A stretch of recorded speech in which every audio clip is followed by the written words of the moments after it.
छत्रपती श्री संभाजी महाराजांच्या 336व्या बलिदान दिनानिमित्त सांगलीमध्ये श्री शिवप्रतिष्ठान हिंदुस्थानकडून मूक पदयात्रा काढण्यात आली।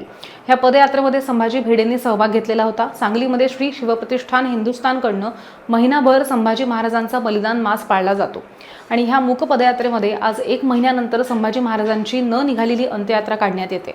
शिवप्रतिष्ठानच्या शेकडो कार्यकर्त्यांनी मुंडन करत पायात चप्पल न घालता अंत्ययात्रेमध्ये सहभागी होत छत्रपती संभाजी महाराजांप्रती आपल्या भावना व्यक्त केल्या।